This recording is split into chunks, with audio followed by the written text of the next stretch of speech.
अस्सलाम वालेकुम।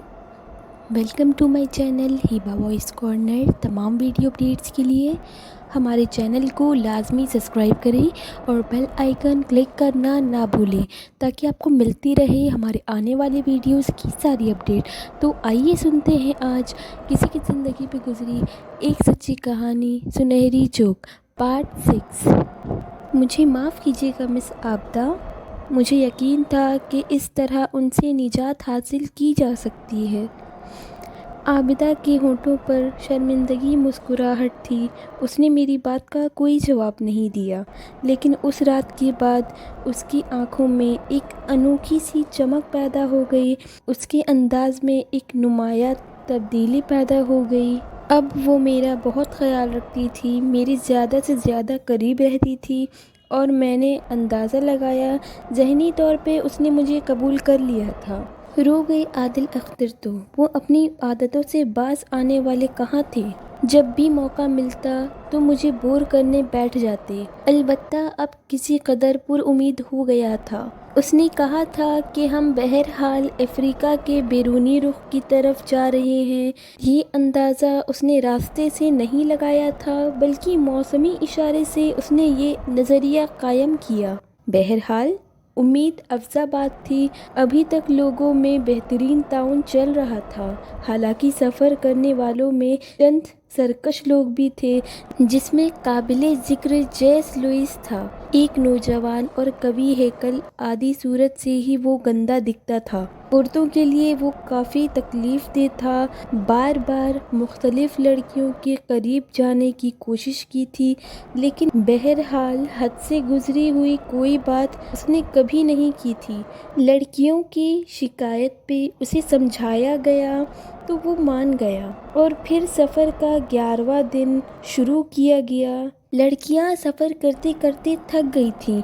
अब वो अक्सर रोते हुए नज़र आती थीं। उस रोज़ एक हादसा हो गया। एक अधेड़ उम्र औरत ने दम तोड़ दिया। सब लोग अफसुर्दा हो गए। उस वक्त हम एक मैदानी इलाके से गुजर रहे थे। खुश्क और बंजर मैदान था, जहाँ जगह जगह सियाह पहाड़ी उभरी हुई थी। औरत को वहीं दफन कर दिया गया और हमने उसी मैदान में क़याम किया। रात बड़ी खामोश थी। आबिदा मेरे नज़दीक ही बैठी हुई थी, गर्दन झुकाए हुए। काफ़ी देर के बाद उसने ज़ुबान खोली। शाहरुख, तुम्हारा क्या ख्याल है? क्या हम सही सलामत मुअज़्ज़ब दुनिया तक पहुंच जाएंगे? पूरे एहतिमाद से कहते हो वो, लेकिन आसार अहमियत नहीं रखते।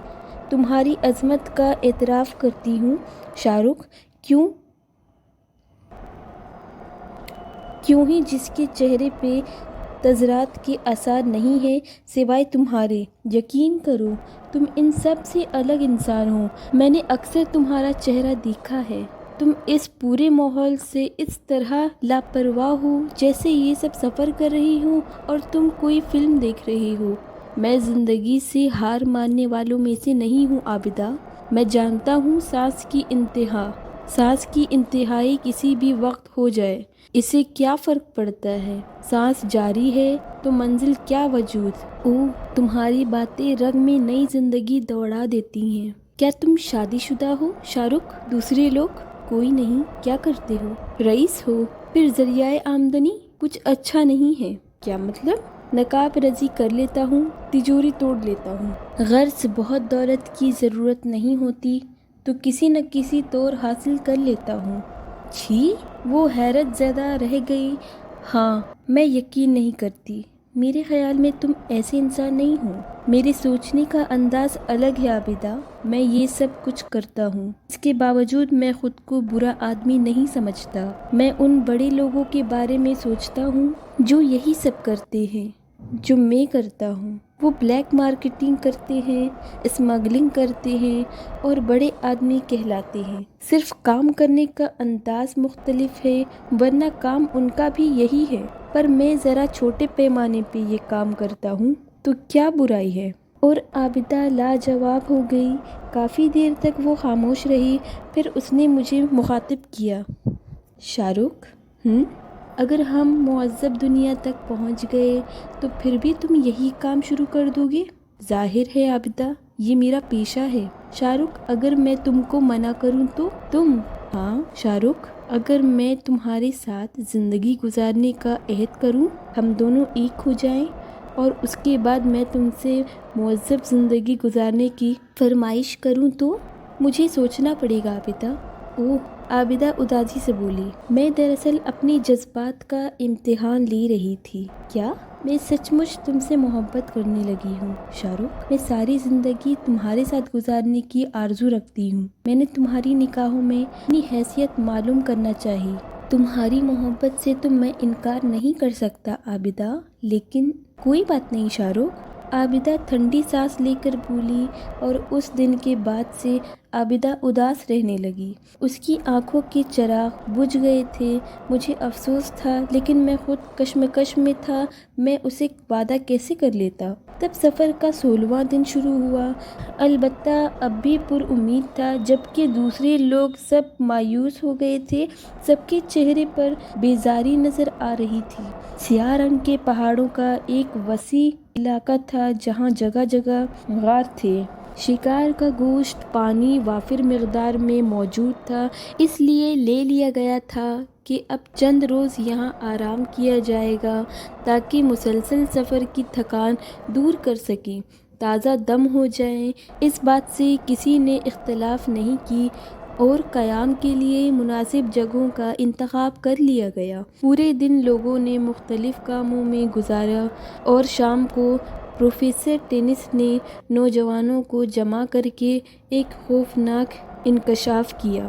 میں نے جس غار میں قیام کیا تھا وہاں ایک عظیم خزانہ موجود ہے، زیورات، جواہرات اور سونے کے بکسوں پر مشتمل۔ چنانچہ ہماری پوزیشن اس وقت ایک کنڈن کی ہے، اس لیے میں نے دیانت داری سے سب کو آگاہ کر دیا۔ ہم خزانہ آپس میں تقسیم کر لیں گے، اور اگر زندہ بچ گئے تو اور میں نے سوچ لیا کہ اب اس گروہ میں پھوٹ پڑی۔ سب نے خزانہ دیکھا اور پھر میری پیشتہ گوئی بھلا غلط کیسے ہو سکتی تھی؟ جو کچھ ہونا تھا وہ سامنے آ گیا۔ تیسرے دن ہی نتیجہ سامنے آ گیا۔ خزانہ جمع کر لیا گیا اور اسے تقسیم بھی کر دیا گیا۔ سب نے اپنے اپنے حصے اپنے پاس رکھ لیے تھے، لیکن بہت سی آنکھوں میں عجیب سے تاثرات تھے، اور ان میں جیک موزیک پیش تھا۔ نوجوانوں کی کانا پھوسی پہ میں بخوبی غور کرتا رہا تھا۔ جیک لوئس نے 12 نوجوانوں کو اپنے ساتھ شامل کر لیا تھا۔ اس نے 12 نوجوانوں کو اپنے ساتھ شامل کر کے ایک گروہ بنایا تھا، اور بالآخر تیسری رات انہوں نے کارروائی شروع کر دی۔ تاریکی رات میں جیک لوئس اور اس کے ساتھیوں نے سارے خود ساختہ ہتھیار لوگوں کے پاس سے چرا لیے۔ دوسری صبح جب سب جاگے، جیک لوئس اور اس کے ساتھی ہتھیاروں سے لیس ایک جگہ جمع تھے۔ ان کے پہروں پہ خوفناک تاثرات نظر آ رہے تھے۔ سنو، ان ویرانوں میں جہاں ہم ابھی زندگی اور موت کا یقین نہیں کر سکتے، میں نہیں چاہتا کہ کچھ اور لوگ وقت سے پہلے مر جائیں، اس لیے میں تمہارے ساتھ ایک تجویز رکھنا چاہتا ہوں۔ کیا بات ہے جیک؟ بوڑھے فریڈرک نے کہا۔ اس خزانے پر ہمارا حق ہے۔ دنیا کی تاریخ بھری پڑی ہے ان واقعات سے کہ طاقتوں کو ہمیشہ افضلیت حاصل ہوئی ہے۔ میں اور میرے ساتھی تم سب کو موت کی نیند سلا سکتے ہیں، چنانچہ اگر زندگی چاہتے ہو تو اپنے خزانے سے دستبردار ہو جاؤ۔ خزانہ ایک جگہ جمع کرو، اور یہاں سے ہمارے تمہارے راستے الگ ہو جائیں گے۔ ہم اپنے ساتھ ایک عورت بھی لے جائیں گے۔ یہ ہمارا حق ہے اور ہمیں تم میں سے کوئی نہیں روک سکتا۔ لیکن جیک، یہ ناانصافی ہے۔ جو کچھ بھی ہے، بولو، کیا تم تیار ہو؟ ہرگز نہیں، جوشیلے تھامسن نے کہا۔ تو پھر سنو، جو لوگ مجھ سے تعاون پر آمادہ ہو وہ اپنا حصہ ایک جگہ رکھ دو اور دور چلے جاؤ۔ باقی لوگ کو دیکھ لیا جائے گا۔ ہمیں ہمارے ہتھیار واپس کرو، اس کے بعد فیصلہ ہو جائے گا۔ میں نے ان ہتھیاروں کے حصول کے لیے رات بھر محنت کی ہے۔ ہم اتنے بزدل بھی نہیں ہیں جیک، تھامسن نے آستین چڑھاتے ہوئے کہا۔ کیا تم میں سے میری بات ماننے کے لیے کوئی تیار نہیں ہے؟ جیک نے خونخوار نگاہوں سے دوسرے لوگوں کو دیکھا، لیکن میں نے دیکھا کوئی بھی خزانہ چھوڑنے کے لیے تیار نہیں ہے۔ तब मैंने मुस्कुरा कर आबिदा को मुखातिब किया, क्या ख्याल है? मुझे ख़जाना नहीं चाहिए। वेरी गुड, मैंने मुस्कुराते हुए कहा। फिर मैंने बुढ़ी आदिल अख्तर को मुखातिब किया, आपका क्या ख्याल है जनाब आदिल अख्तर साहब? इसकी ऐसी की तैसी, अभी मेरी हड्डियों में बहुत कुव्वत है। आप इस काबिल नहीं हैं, लेकिन मोहब्बत का एक ही मशवरा दूंगा आपको, क्या खजाने से दस्तबरदार हो जाए? लेकिन ये ज्यादती है, इसे कबूल करो, मेरा यही मशवरा है, मैंने कहा। और फिर मैं तीसरे शख्स की तरफ बढ़ गया जिसका नाम अल्बर्टो था। Mister Alberto? अल्बर्टो चौंक पड़ा। मैं आपसे कुछ ज़ाती गुफ्तगू करना चाहता हूँ। क्या बात है? मेरी ख्वाहिश है कि आप भी ख़जाना छोड़ दें और उसके बाद तमाशा देखें। ये तमाशा रोकना हमारी बस की बात नहीं है, लेकिन हमारी बेहतरी इसी में है। शायद तुम ठीक कहते हो। अफसोस, चमकदार शे यहाँ भी आ गई। तब मैंने अपना हिस्सा सबसे पहले रखते हुए जैक लुइस के हक़ में दस्तबरदारी का ऐलान कर दिया। सबने नफ़रत की निगाह से मुझे देखा था। मेरे बाद आदिल अख्तर और फिर प्रोफेसर अल्बर्टो ने और आखिर में आबिदा ने। हमने अपने हिस्से ज़मीन पर ढेर कर दिए। जैक लुइस ने हमारे इक़दाम की तारीफ़ की। फिर उसने कहा था, ज़हीन लोगों, तुमने जहानत का सबूत दिया है, चुनाचे तुम यहाँ से फ़ौरन आगे बढ़ जाओ और इतनी दूर चले जाओ कि हमें तुम्हारे बारे में कोई शक ना रहे। इसके अलावा मैं दूसरे लोगों को सिर्फ चंद मिनट देता हूँ, फैसला कर लें और उसके बाद। थॉमसन ने हमें भला बुरा कहा था। मैंने अल्बर्टो और आदिल अख्तर को इशारा किया था। हम पर आवाज़ें कसी गईं, लेकिन मैं रवाना हो गया। आबिदा मेरे साथ थी। हमने एक लंबा रास्ता इख्तियार किया और काफ़ी दूर निकल गए। फिर मैं रुक गया। क्यों? आदिल अख्तर ने पूछा। क्या आप रुकेंगे नहीं मिस्टर आदिल अख्तर? क्या मतलब? हमने खजाना छोड़ा नहीं है।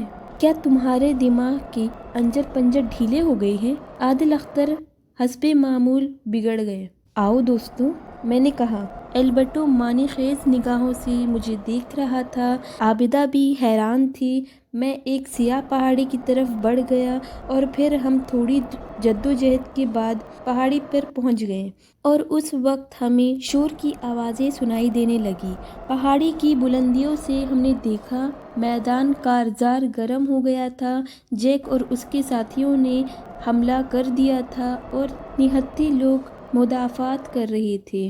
औरतें दहशत से चीख रही थीं। मेरे खुदा, एल्बर्टो ने गमगीन लहजे में बोला। दौलत ऐसे ही खेल दिखाती है मिस्टर अल्बर्टो। कैसे दीवाने हैं ये लोग। अभी इन्हें अपनी ज़िंदगी पर यकीन नहीं है, लेकिन ये दौलत के लिए लड़ रहे हैं। मुझे इल्म था प्रोफेसर, मैं तुम्हारी जहानत की दाद देता हूँ, लेकिन अब तुम क्या तीर मारोगे? आदिल अख्तर ने कहा।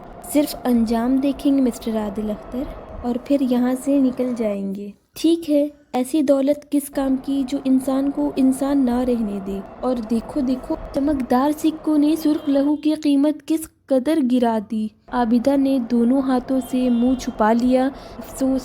अफसोस, वो सिसकते हुए बोली।